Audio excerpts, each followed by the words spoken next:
Well,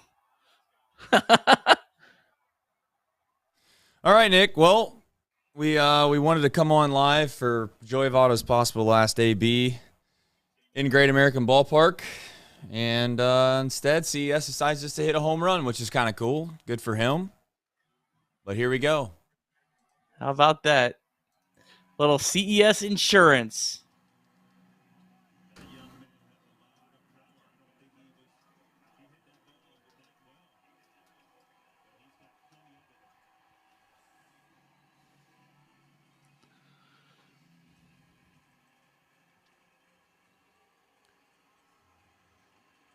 How about that?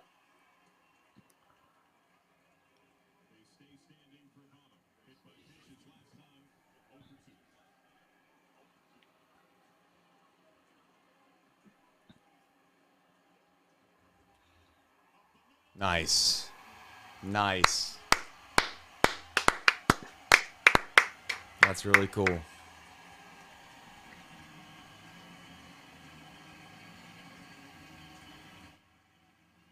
That's really cool, man.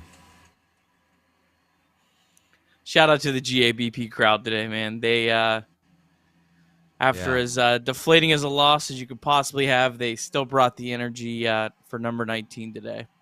Oh, here we go.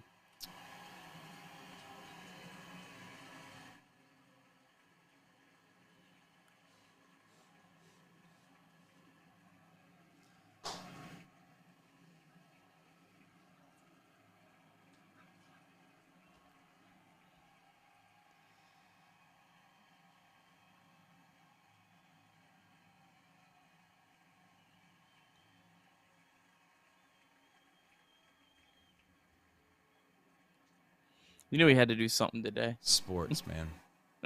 That was awesome.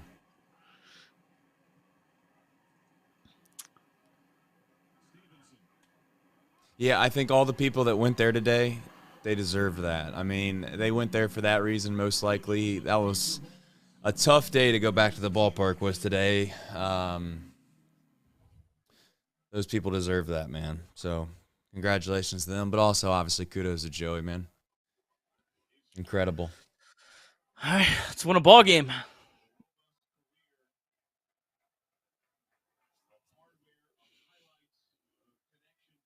Diaz gonna go out for 2 innings.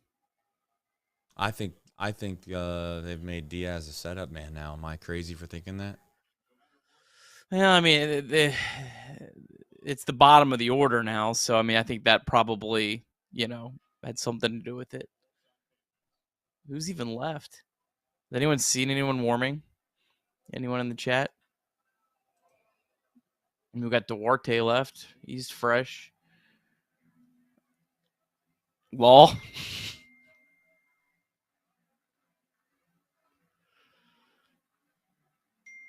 I just had a lot going on right there in sports for about 10, 15 seconds. I mean, I know you're not a big NFL guy, but I've got 4 baseball games on right now, Trace. yeah. And the only one that's going my way is the Cincinnati Reds. Yeah, I haven't even scoreboard watched today, to be honest with you.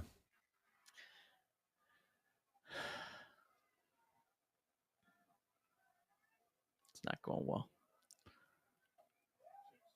Is there any hope, or is it? Oh, they're all pretty much done. I'll look. Rockies are down. Rockies are down 4-3. Second straight day they had a lead and coughed it up. They were up 3-1. Diamondbacks are up 4-0 on the Yankees. That's in the top of the 7th. And the Marlins, I think it's 6-1 late. So. Marlins are the one that's tough. Yeah, I mean the Marlins is the one you can't fall. Not far behind. I mean, there still would be a game and a half behind them. I know, but they hold the tie. But it feels like the ultimate tiebreaker is going to be the one that gets you. Yeah.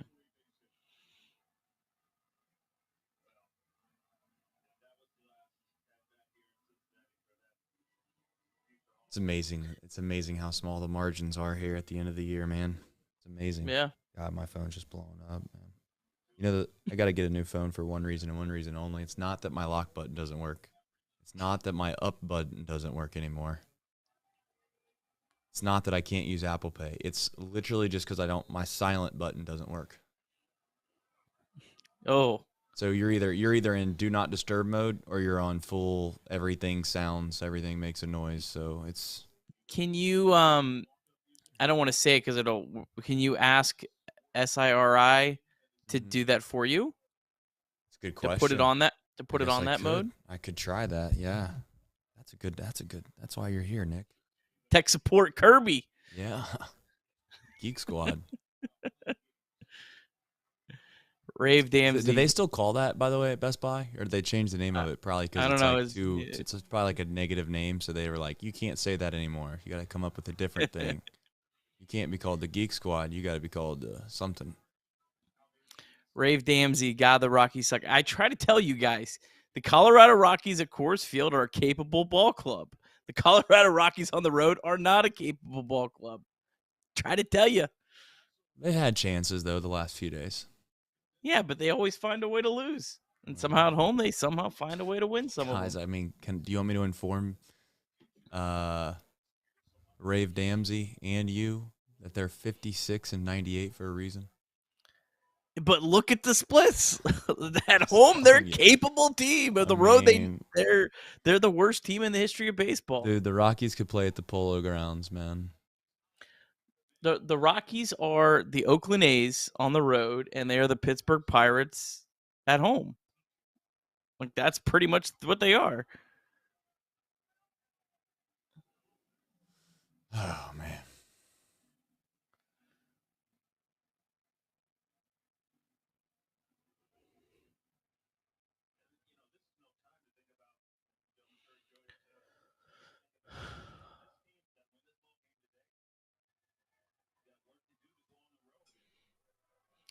See Ellie put one in the seats here. Things. I got so many screens going on right now at once. I'm going to have to do some shifting around.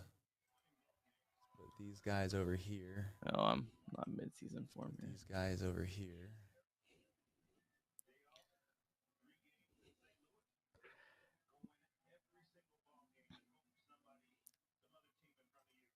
All right. Put the chat below that. All right. I'm back. Golly, man. Ellie. You know, I don't know if Ellie's capable of doing this, but it'd be nice if Ellie could find just a happy medium there on that swing. Just one that you just put the ball in play swing. He's 21. I know. I'm again, trying to be nice.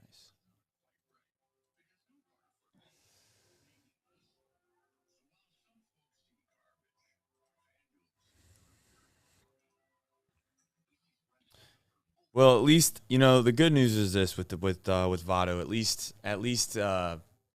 At least we finally, as a fandom, I guess, came to call it what it was instead of sitting here acting like there was something that wasn't, and we got to really appreciate what that was. It would have been a shame if Joey wanted to try to just try not to make it about himself and push through it and say, well, it might not be my final game, no big deal, let's not make it a big deal. And we all just assume that it's something that it wasn't when we all knew what it was. So I actually think that they're making Jabot just a straight up closer. No, you don't think so? I think it was just the situation because it was the middle of the order and they're letting Jabot face the bottom of the order. Well, they did it yesterday. Well, it's not. I mean, and it's not really the bottom of the order because Diaz walked a couple guys, but it does start off with a number 9 hitter. So, I mean, actually, Jabot's going to end up facing the tougher hitters. But if Diaz would have done his job, it wouldn't be that way. I mean, Diaz did his job. I get what you're saying. Yes, Yeah. If he got through the order the way most people would have assumed he was going to. Yeah, but I I'm not gonna say it. I understand. I'm not gonna say what I would give in my head. You don't need to say it. That would be a bad omen.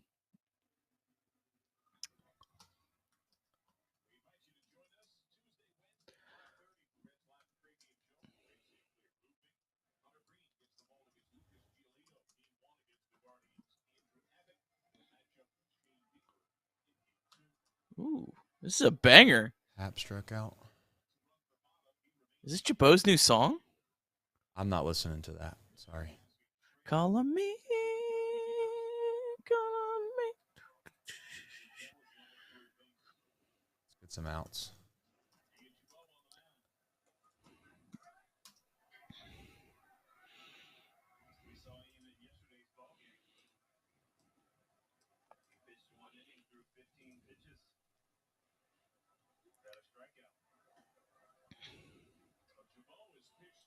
Strike. Would have been nice to get it. So much going on. Chabot has been. Good pitch. Chabot has been working a lot. Yeah, I mean, listen, they've asked this pin to be 25 pitches on Friday, 15 yesterday. He had the day off Thursday, but he threw 17 on Wednesday. Yeah.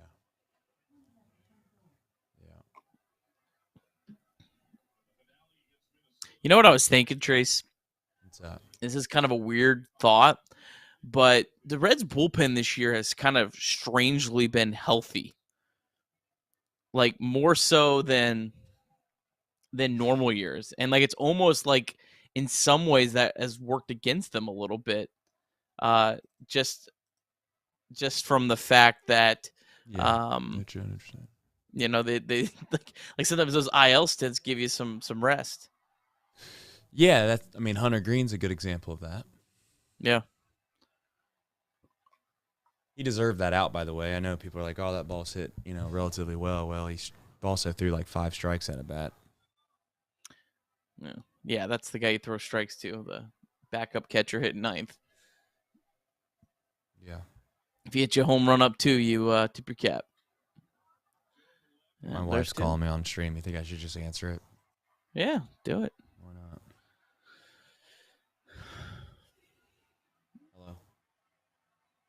Yeah, I am. All right. I'll take care of it. Yeah, I'll take care of it.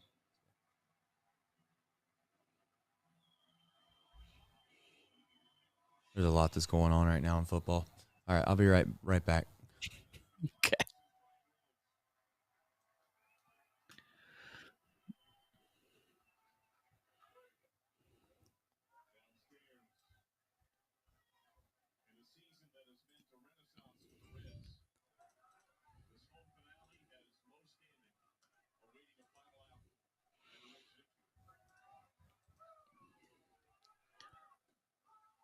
Oh, getting that pitch.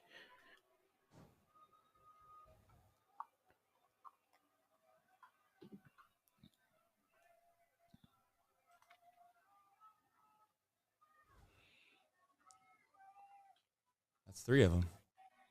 That's 3 of them. All right. I mean, That's 80. it's 80. That's 80 wins. We're technically not dead, so let's do a show. Let's do a show, Nick. Let's do a show.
I knew that wasn't going to work. But it's all I had, so sorry. Sorry about it. Nick, my apologies for not being here yesterday. We'll probably get to that in a little bit. I'm not sure where to start this show off because I think there's a lot to say. How you say it eloquently, I don't know. Maybe that's why I'll just butcher my way through this show and try to say things that I mean as I go on. But first and foremost, on September 24th, which is when this show is occurring, the Cincinnati Reds do win 4-2. They avoid being swept by the Pirates. Season's not officially dead, as much as people might want to cast it as that, and certainly it feels like that, Nick. It's not dead. I mean, it just, if they go undefeated the rest of the way out, you could argue they have a chance, but the way this team's been playing, I don't know if anyone expects that, but nonetheless, I guess your thoughts that you had a day to sleep on the worst loss in a really, really long time? Just I don't know. I gave it all I had last night. I don't know if I got anything else left to say about that game last night. The only thing I would say is I'm glad that I had about 2 innings to kind of gather myself, because if that would have happened like in the 8th and 9th, I don't think I could have done it, to be honest. It was pretty demoralizing, but a couple innings got it in me. We found a way. Craig helped me power through, and we did it. So here we are. We did do it. I know many people probably aren't listening right this second because Joey Votto's talking on the postgame show. Certainly, I expect to probably go back and listen to that in full. It's just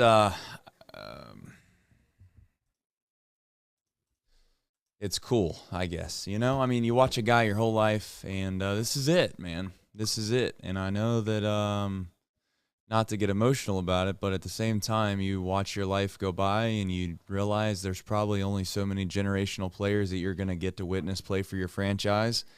He's one of them. He's been great. He's been excellent. He's been everything that you'd want in a leader. He's been everything that you could want for a guy that you signed for a really long time and with a lot of money. He produced during many, many, many, many bad seasons for this franchise, and overall, he's been a class act, and I don't know if there's really anything else to say other than that Joey Votto is just a pro. He's a pro's pro. He's a Hall of Famer in my book. I think he's the best Reds hitter in the franchise history. I know that's to be debated. I understand there's many great players that played in this organization, but at the end of the day, JV19 holds a special place in a lot of people's heart in this city, and I just hopeful, and I'm thankful more than anything that we all got a chance to really understand what all this was. And it's certainly showing itself here. Yeah, well said. Yeah, I mean, I was Joey Votto helped me become a bigger Reds fan, and I probably wouldn't be doing a show like this if it wasn't for a player like Joey Votto that, you know, kind of helped you just, I guess, cultivate your fandom. Yeah, Joey Votto was one of the first players when I kind of started getting out of college and really started getting invested in the Reds. He was the Reds' best player for almost the entire time from there until now. And I mean, I guess the one thing, it really just kind of cool to see him kind of help usher in this next wave of Reds talent that's really, really good and really, really special, and should give Reds fans every reason to be as excited about the futures, I think, as we've ever been. Yep. So let's get into the game. We got a box score recap as always. Cincinnati Reds, they find a way where they get down 2-0, and then they come back and they get themselves in a position where they got a guy that stepped up all series long, Nick, and I'm sure you'll talk about him, and we'll talk about him at great length. But we'll run through the box score recap presented by Betfred Sportsbook. Take it away, Nick. All right, bottom of the second, Joey Votto got a huge ovation in his first at-bat. It lasted over a minute until Joey Votto himself called it off. Said, I got a bat, folks. Brandon Williamson, solid, I guess, start for him today. 4 1/3 innings pitched, 4 hits, 2 runs, 1 walk, 3 strikeouts. Williamson, if it wasn't a do-or-die situation, probably would have gone a little bit deeper into this game. Started out a little shaky, was really, really good for a couple innings, little shaky at the end. but kind of didn't get a chance to work himself out of it. Probably just more out of where the Reds are, more so than anything else. Reds were getting no hit through 5. They trailed 2-0. Vibes were low. But Jonathan India led off the bottom of the 6th with a single. And then TJ Friedl, he homered for a 3rd straight day. I can't even believe that. I mean, one of those was an inside the park home run, but hey, we're still counting them.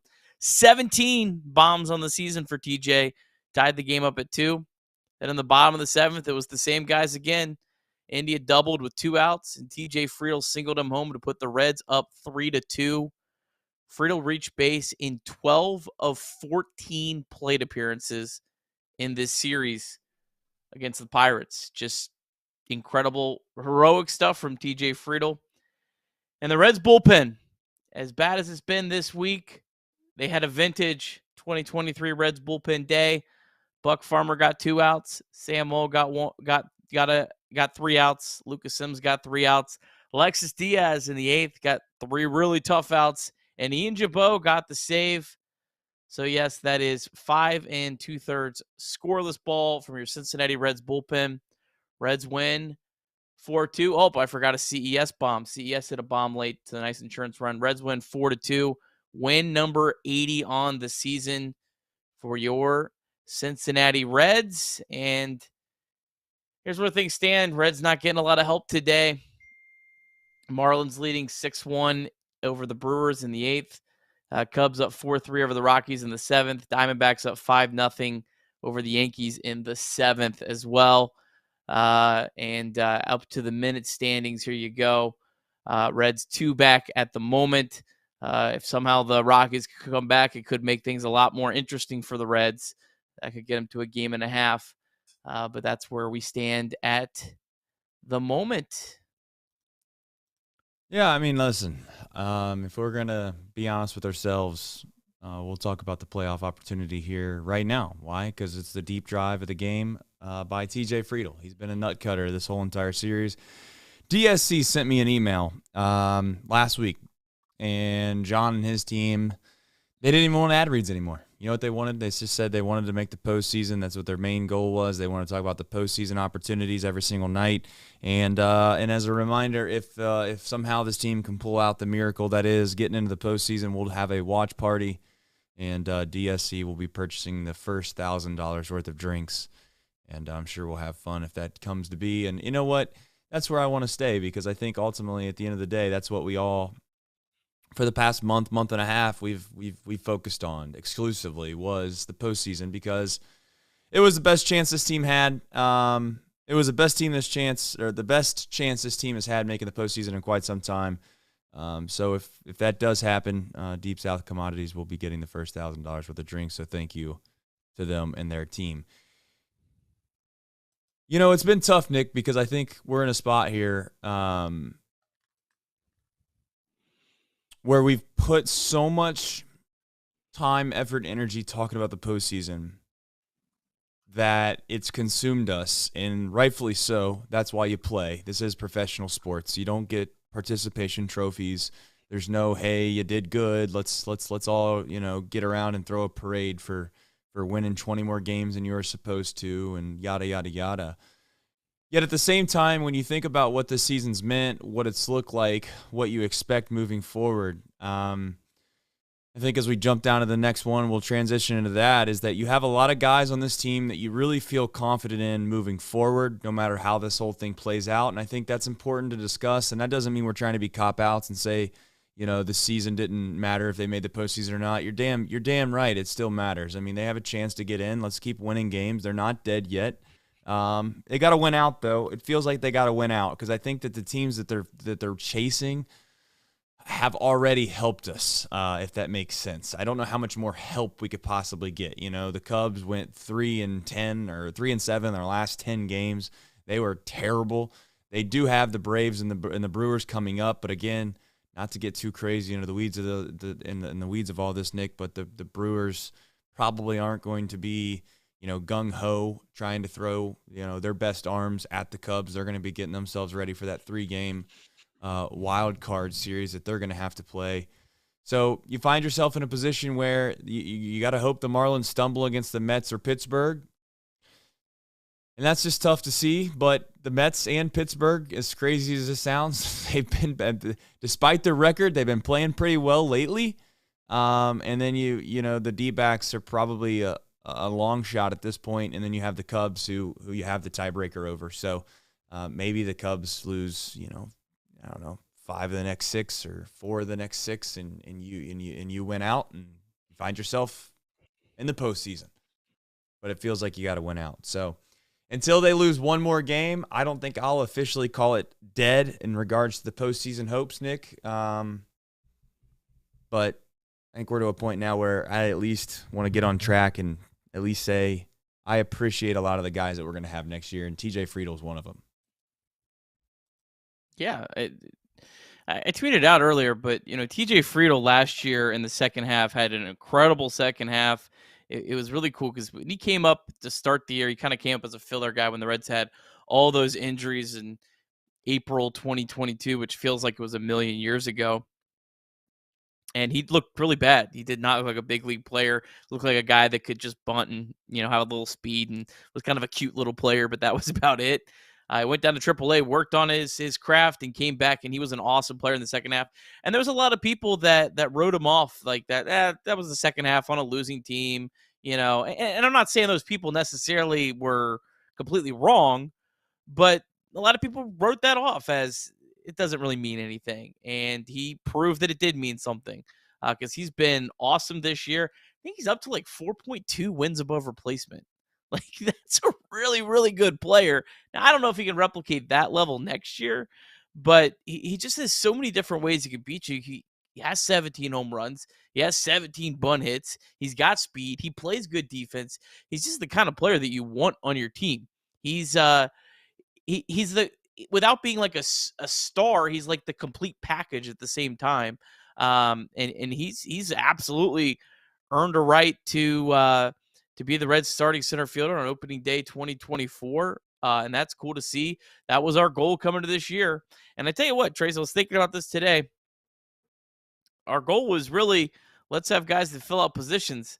There's more positions that I think that are filled out than aren't filled out right now on this team. I think Noelvi Marte is my third baseman. Ellie De La Cruz is as bad as he's been late. He's sure as hell still my shortstop. I think Matt McLain's my second baseman. I think Christian Encarnacion-Strand's my first baseman. I think TJ Friedel's my center fielder. Will Benson's definitely a platoon outfielder. Jake Fraley's a platoon out. I mean, that's the whole team almost, right? So that is definitely a positive of this season, is that you have a roster that you feel pretty confident about. Now, you can improve, certainly. You could bump someone out and put even a better person in that spot. But none of those guys you feel bad about, and that's a really, really cool development this season. Yeah, no doubt. What more is there to say about the young core? That's probably why I'm the most excited about this team, is this that they look like gamers. They look like guys you'd want to go to war with, or you'd want to go to meaningful games with, whatever analogy or term you'd like to use. TJ Friedel, if nothing else, this weekend's proved that he's got a little I don't want to say clutch gene in him, but he's got a little it factor when it comes to meaningful moments. And whether that was a fluke or not, we'll come to find out, hopefully. But the tough thing forecasting is that you just never know. One thing that I think could tremendously help this team out would be if Tyler Stevenson could figure out a way out to be a little bit better defensively. Again, I don't trust that. I don't know if that's in the cards, but you're right. For the first time in a long time, I feel really good about the middle of the diamond when it comes to the Cincinnati Reds. Whether that be Matt McLain and Ellie and TJ Friedel in center, or maybe something crazy happens and McLain ends up playing. We'll just say McLain ends up playing shortstop and they move Ellie to third, or whatever it may be. I know Noelve is going to be at third, but maybe Noelve goes a short for all the people that are going to say, well, are you sure that Ellie's going to be the shortstop? I don't know. I just know that at the end of it all, I do think that the Reds are very athletic up the middle, and I like that. I would love for us to have a little bit better defensive catcher, but we'll see what happens. But again, as a reminder, the season's not dead. It would be nice. Right before I made my thought that the Rockies weren't going to get their leadoff runner thrown out at second base on a steal, that would make me be able to probably have some better thought process here. But let's just jump on India. He had a great game today. kind of feels like that I don't know. I don't want to get into that today, to be honest with you. I kind of want to keep it a simple show, but it's just I'm glad to see that he had a good game, and it's just nice to finally see some of these guys play well when you know they're capable. They've been missing for I don't know, a long time. I don't know what the right term to use is, but it feels like a long time. Some of these guys have just not come up. And I got one guy I want to talk about. I don't know when you want to talk about him in the show, but Jake Fraley is a guy we probably should discuss a little bit on. But before we get to him, let's talk about India, because I don't want to just gloss him over. He had a good day today. Yeah, he had a great day today. I mean, he was on base 4 times. That was really cool to see. I mean, he's looked really, really bad at the plate. Uh, yeah, like the first 2 games, he looked pretty good coming back, and then since then is looked pretty lost. But I mean, it's coming back in a tough spot, trying to ramp back up in the middle of a playoff chase. There's just so many of those guys for the Reds that made this lineup struggle at times. And then they score 12 runs one night, and it's been the offense has been an absolute roller coaster in September. But there's been times where like, okay, they're okay, and then there's been times, man, they looked really bad, and there's been other times they look great. It has been a absolute up and down. You have no idea what to expect in a day. It doesn't even really matter what pitcher they're facing. It doesn't matter if they're facing a garbage pitcher, a decent pitcher, a good pitcher. You really have absolutely no idea what to expect out of this lineup right now. Yeah, it's been frustrating. What makes yesterday really difficult to swallow is it was the game that I was screaming and yelling about for 2 weeks, and it finally happened. And it's a shame because a lot of people that haven't watched this team all year long want to scream and yell about, rightfully so, the bullpen, and they were bad. I mean, what else is there to say? They were bad. Alexis Diaz was horrible. Alex Young didn't get it done. Fernando Cruz has been just nails all year long, and he comes in, he can't figure it out, and that one stings. We'll see if it ends up mattering, but I just kind of tell myself, you got to let it go. You have to let it go. It's not going to change. So that's what I said to myself this morning, and I'm still trying to do that as we speak. So be Will in the bullpen. Solid effort from Williamson again. I mean, another start. I know he didn't go deep into the game, Nick, but he pitched well enough to give his team a chance to win. And I thought that David Bell's going to manage until they get one more loss, in my opinion. Like it's Game 7 of the World Series every single day. And that's what he's going to do. I don't know if it's going to work, but we're gonna find out. Not holding anything back. No, I mean, he's going to pull starters really soon if he feels like they need some help, and he's just going to pray that somehow you get lucky and the bullpen can save the day again. All right, I'll poke the bear a little bit. Let's have a little fun on a Sunday. Brandon Williamson and Connor Phillips the last 2 days are why you don't trade for short-term help. That's what the Mariners did to get Eugenio Suarez and Jesse Winker. That's why you don't blow the team up at the deadline, or you don't even blow it up. And like acquiring Jesse Winker and Eugenio Suarez wasn't blowing the Seattle Mariners up, but that's a trade I guarantee you they wish they could have back right now, because these two guys look like bona fide starting pitchers in the big leagues. So everyone wants to point to, you didn't do this at the deadline.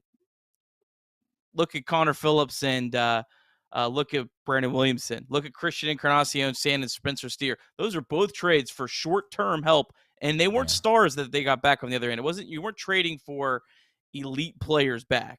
And yeah, I mean, those are great pieces for the Reds in the future. I really don't want to go down this path of the whole trade deadline thing again, because I just feel like it's a lost cause. I mean, what I'm going to say might be controversial to some. I don't think it should be, but this team just isn't ready yet. I mean, they're not good enough to do anything significant in the postseason. They're average offensively. They got a gun, maybe 2 or 3 arms in this bullpen that have thrown a little bit above their heads this year. Their starting pitching is a mess. It's disgusting. You cannot fix anything. The starting pitching mess that they're in right now can't be fixed at the trade deadline. One would argue it'd be hard to get fixed, honestly, in a full offseason.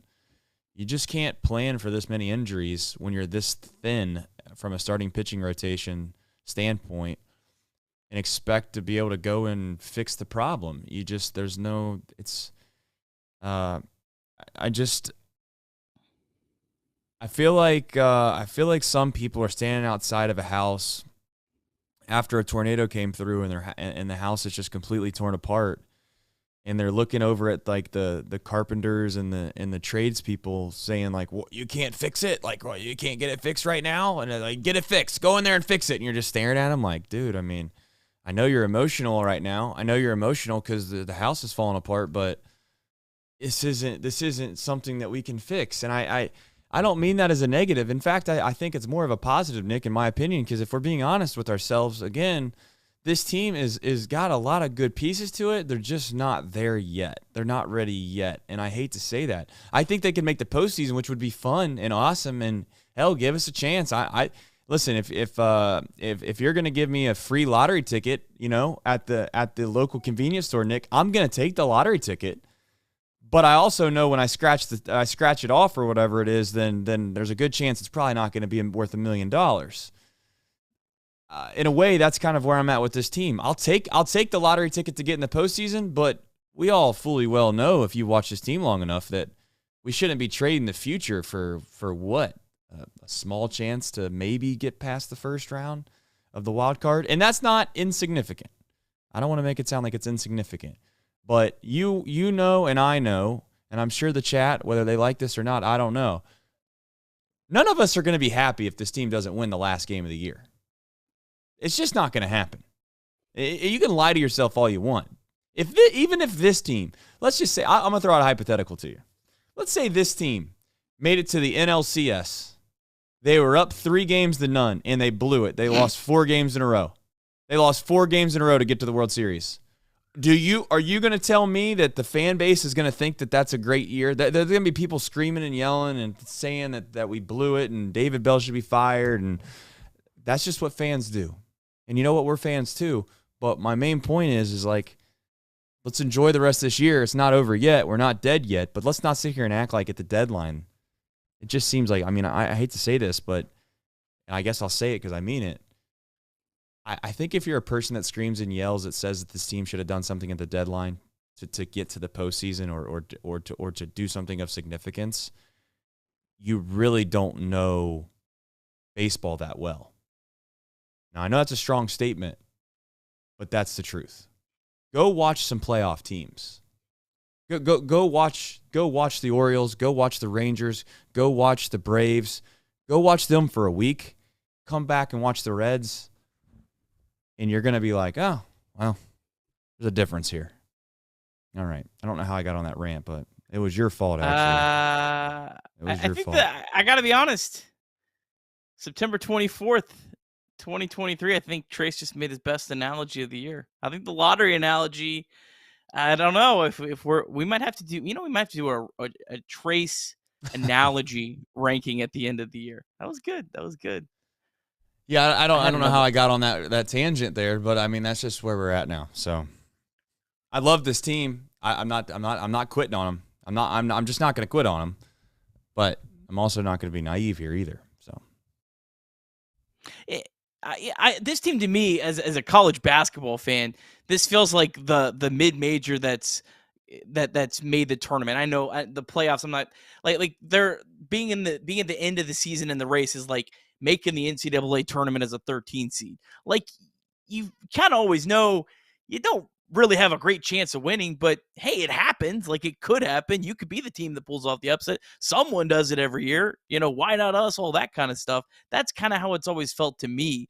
And I hope next year, maybe we're the 6th seed, right? And then maybe the year after that, maybe we're the number 1 seed or the 2 seed, right? And I think that's kind of what we're working towards. Yeah, it's fair.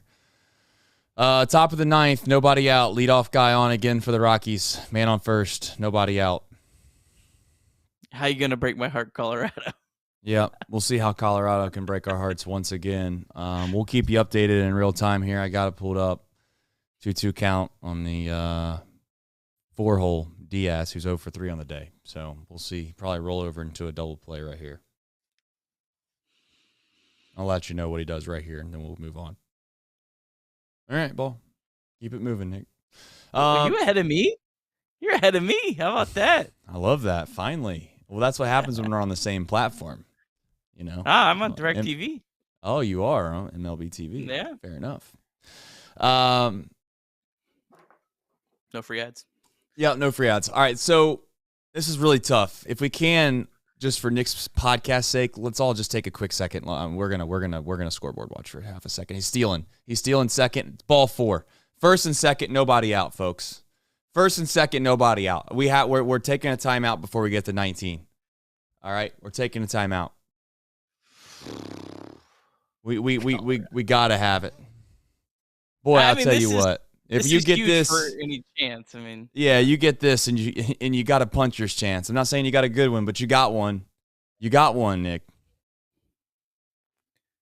We got a rain delay in New York. A game and a half out. A game and a half out with 5 to play. Game and a half out. The Cubs bullpen is straight ass right now. That's the other thing that kind of makes me. I'll pull it up here. Here's one interesting thing. And I'm really going down the barrel of optimism. I know it. So don't come at me. But look at all these road games, all right? The Miami Marlins are 35-40 on the road. The Cubs are below 500, 37-38. You know who is good on the road, Trace? Who? The Cincinnati Reds are good on the road. They're 42-34 this year. So who knows if that trend is just a fluky thing this year or not, but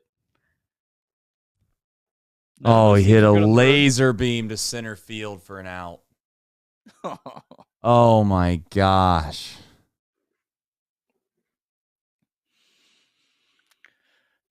A laser beam. Let's see if he hits that off the end of the bat, that's an easy hit. Oh, my gosh, dude. And I wanted to bunt right there. I know that's not what the analytics say, but golly day. Second and third with 1 out. All right, so here's the deal. We got first and second, 1 out now. Charlie Blackmon coming to the plate, arguably, I'd say arguably one of the Rockies' best hitters. He's 0 for 3 though. Or no, he's not 0 for 3. That was a scoreboard malfunction. He's pinch hitting. Come on, Charlie, break their hearts. All right, there you go. I got it on the J bar, but it's not final. Oh. Charlie Blackmon flies out to the middle of the warning track. Oh, man. God, I want to look at the StatCast on those 2 balls. I don't think that one was crushed, to be fair. It was hit well, but it wasn't crushed. The first one on Montero, 98.5, 610 expected batting average. That one from Blackmon, 94.5 off the bat. Doesn't give me an expected batting. Yeah, it was only 240. You were right. It wasn't good, yeah. The first one was smoked. You just wish one of those would have dropped. I would have wished they would have got a guy over is what I would have wished, but here we are. 2 outs.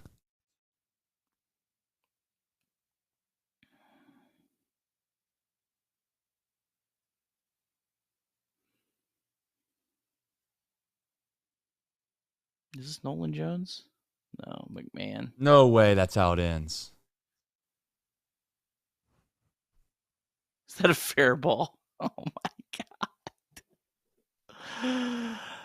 Oh, the Rockies on the road. Back to your regular schedule programming. Hold on, we got something going on here. Nope, we got a challenge.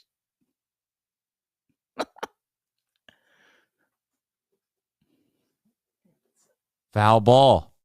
Hold on. Foul ball. It's a foul ball. We're not dead yet. Back to the scoreboard. Break their hearts. What a season this would be if this guy hits a double right here and takes a lead. I tell you what, you can't make this up. I mean, folks, the guy just hit a ball off the ground. It nicked his little shin guard thing he has. Nicked it. Barely hit it for a foul ball. Game was over. Everybody was off. They were shaking hands in the game over line. The whole thing was over. They might have started playing Go Cubs Go. I didn't have the volume on. I turned it They on. might have. Here we go. 0-1. 2 outs. Top of the ninth. Cubs 4. Rockies 3. Man on first and second. This is our life. Ball's outside. 100 miles an hour. 1 ball, 1 strike. The play-by-play. Merriweather comes set. The pitch. Ball down. That'll run the count 2-1. 2 outs. Crowd's on its feet. What about nervous energy at Wrigley? You can feel it. Merriweather takes a sign, comes set, rocks, and delivers. Ball high. 3 balls. Is Nolan 1 Jones on strike. deck? 2 outs. Oh, God. No, it's... 2 on. Where are they at? Oh, this is a pinch hitter. Fastball right down the middle, please. Merriweather comes set. The pitch. Breaking ball in there for a called strike. What a pitch. 87 miles an hour right on the corner. That's a good pitch.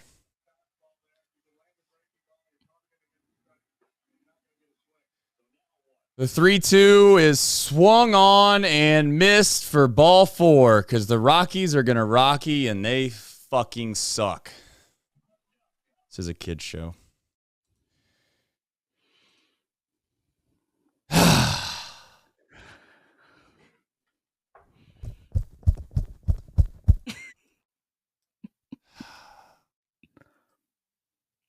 Just shut it down in Denver. Just stop playing the games. Can't cancel the season. Let's do a show. All right, Nick, back to the show. The reason that hurts is because the Reds didn't take care of their own business, as a reminder. I'm well aware of that. I know that the Reds, they got the help they already needed. Congratulations to the Cubs. They did sweep the Rockies. They did what they were supposed to do with them, so kudos to them. And the Reds just weren't able to win a series against the Pirates, and here we sit. But you know what? We're not dead yet. This team, as a reminder, the Cubs team that we're chasing has struggled mightily the last 3 days, even though they swept the series. I do know that sounds oxymoron. But the truth is that you win 3 one-run games or whatever it was against the Rockies at home. It's not all that impressive, if you want my opinion, because the Rockies are abysmal. All right, here's the final wild card standings as we sit. The Diamondbacks sit pretty safe, 81 and 73. The Cubs 82 and 74.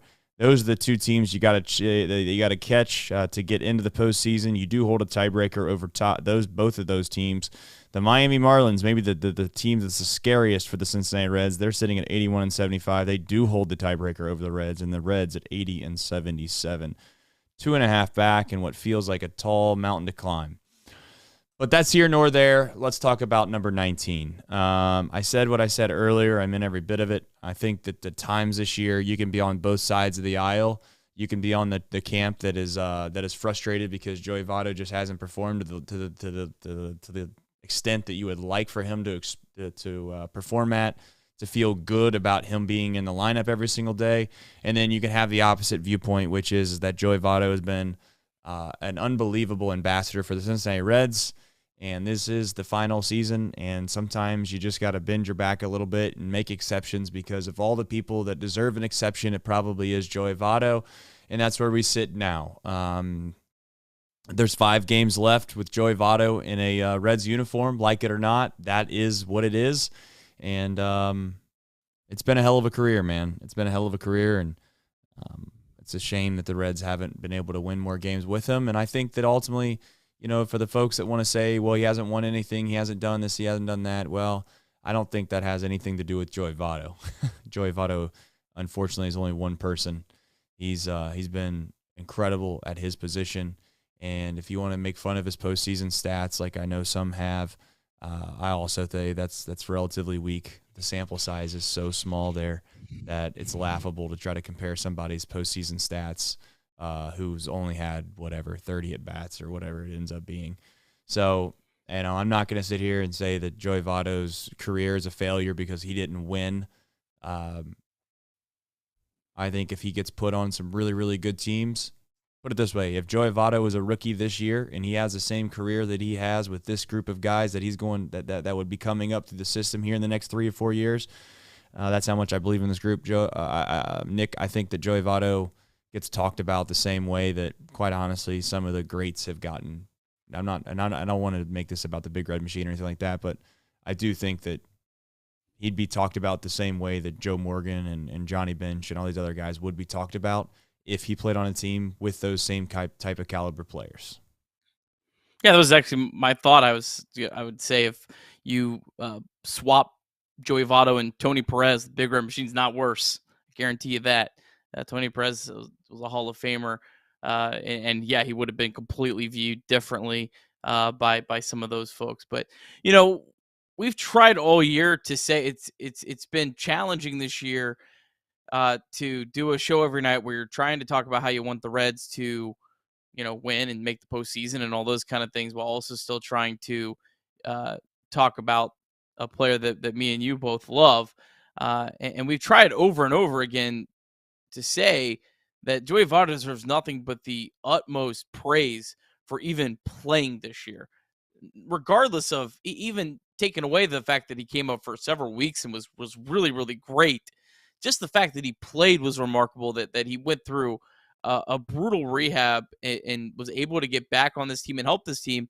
And you remember there was times where Joey Votto was in this lineup where the Reds had no other options. There wasn't, a Noelvi Marte and a Christian Encarnacion straight on the bench.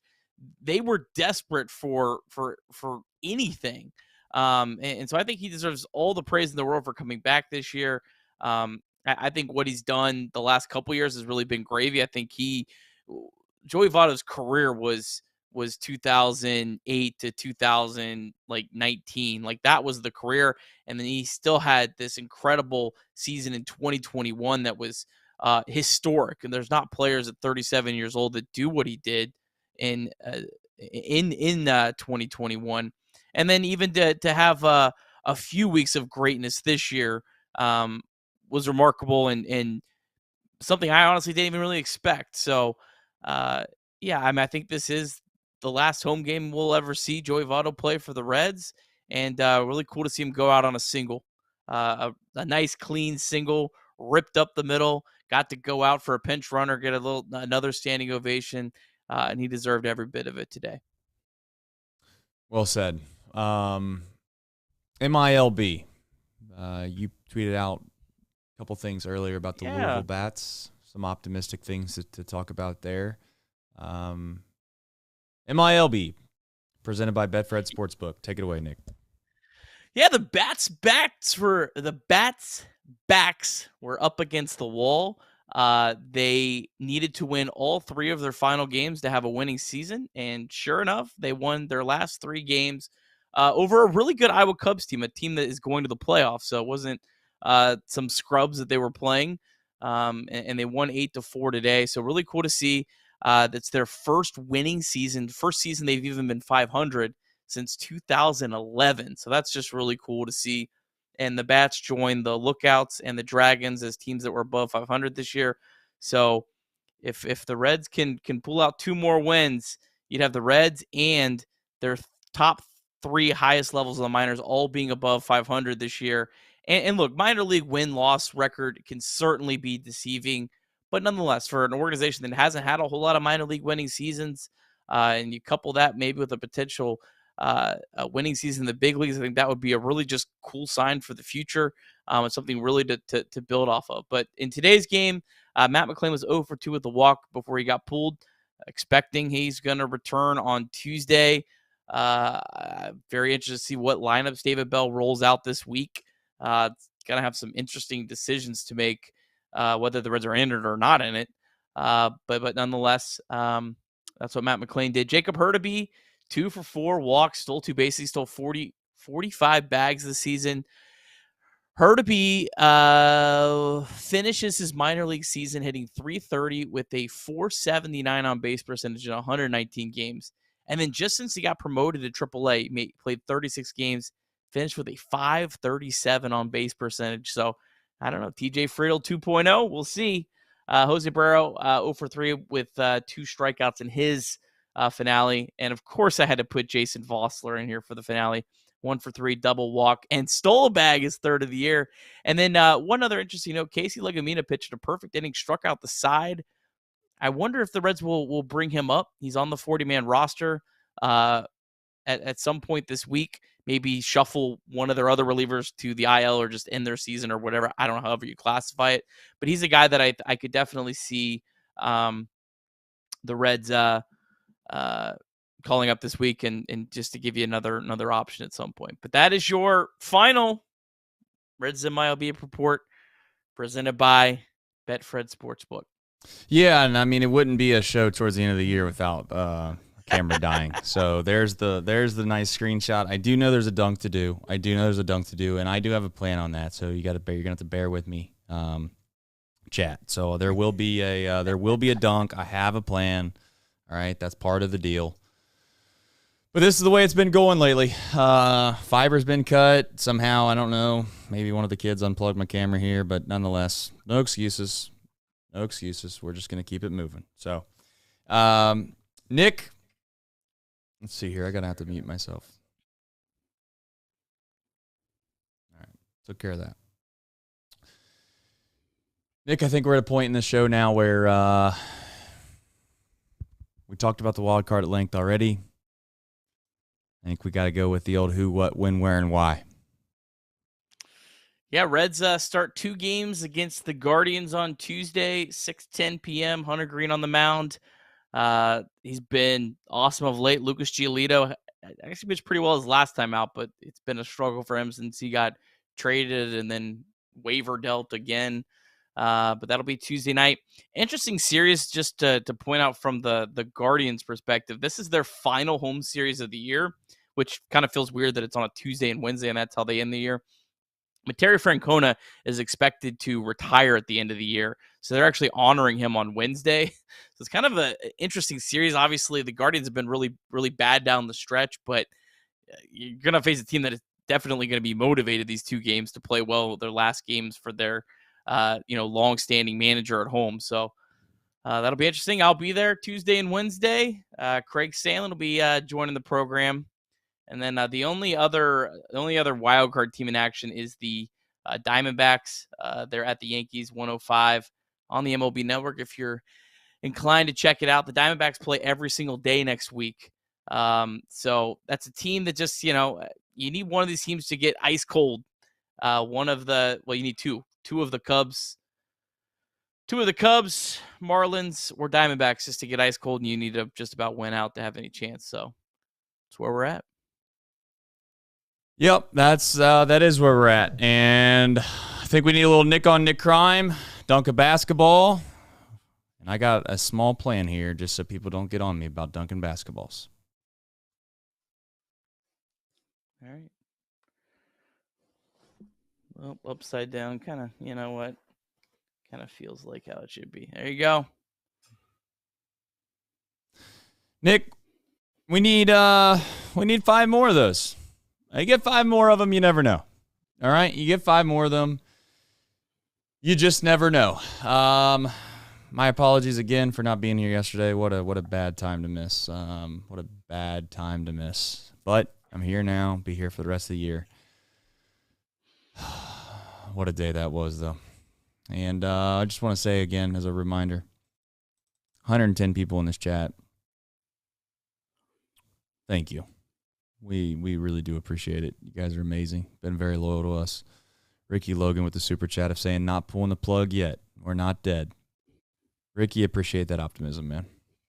Appreciate that optimism. I appreciate all of you. This is the time of the show where I got to do a dunk. And I hope I get to do 5 more of them. Because if we get 5 more of them, season's not dead. But no matter what, still love all of you. Still love the Reds. And this is the point of the show where you run out outro music. And it starts up. And then what you got to do is clear the graphics. And we dunk a basketball.